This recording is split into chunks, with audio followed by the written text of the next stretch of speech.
இன்னைக்கு திமுகல யாராவது ஒருத்தர் ஆராசா இருக்காரு வச்சுங்க, வெளியில வந்து பத்திரிகையாளர்களை கூட்டி திடீர் பத்திரிகையாளர் சந்திப்பு, அவசர சந்திப்பு வாங்கன்னு எல்லாம் அடிச்சு போட்டு போறாங்க.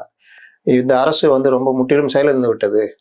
முதலமைச்சர் வந்து எதை பத்தி கவலைப்பட மாட்டேங்கிறார், அதிகாரிகள் தான் ஆட்சி செய்கிறார்கள், நான் கெடு விதிக்கிறேன், 10 நாளைக்குள்ள இதை மாத்திக்கலன்னா நான் சில உண்மைகளை வெளியிடுவேன் அப்படின்னா ஆராசாவை வாங்க நல்லா சொன்னீங்க ராசா, நீங்க சொன்னபடி நாங்க சரி பண்ணிக்கிறோம்னு சொல்லுவாங்களா? ஆராசாவை சஸ்பெண்ட் பண்ணுவாங்களா? சொல்லுங்க. அதுக்கு முந்தைய அமைச்சருடைய ஒரு வரலாறு இருக்குல்ல சார், அமைச்சர் பதவி மாற்றப்பட்டது. யாரு? Finance minister, finance. அது கூட பெரிய இதெல்லாம் கிடையாதுங்க, பாவங்க. அவரு எங்கேயோ பேசினா எவனா ரெக்கார்ட் பண்ணி அப்படியே வெளியிட்டாங்க. நான் சொல்றது இந்த மாதிரி சொல்றது கட்சி மீறுறது. என்ன வாய்ப்பு இருக்கு? இதுக்கு முன்னாடி போறாங்க. இப்ப என்னன்னா, அந்த நிகழ்வு நடக்கிறதுக்கே அவர் மனக்கிலேசத்துல இருந்து ரொம்ப அடிபட்டு இனிமே நமக்கு அதிமுக நீங்க மனக்கிலேசத்துல இருங்க, தூக்கு போட்டுக்குங்க.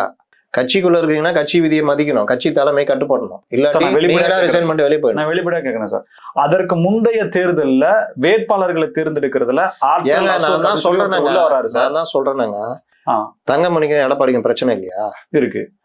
எஸ்பி வேலுமணிக்கும் எடப்பாடி இருக்கு, CV சண்முகம் எடப்பாடிக்கும் பிரச்சனை இருக்கு. விஜயபாஸ்கர் இன்னைக்கும் சசிகலா போய் பார்த்து ஆசீர்வாதம் வாங்கிட்டு வர்றாரு.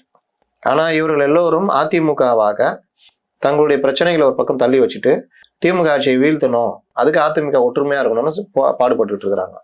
அவங்களுக்குள்ள இருக்கிற பிரச்சனையை பேசி தீர்த்துக்கலாம், இல்ல ஏதோ ஒரு வகையில சரி பண்ணிக்கலாம்னு போய்கிட்டு இருக்கிறாங்க. அதுதான் கட்சி நடைமுறை.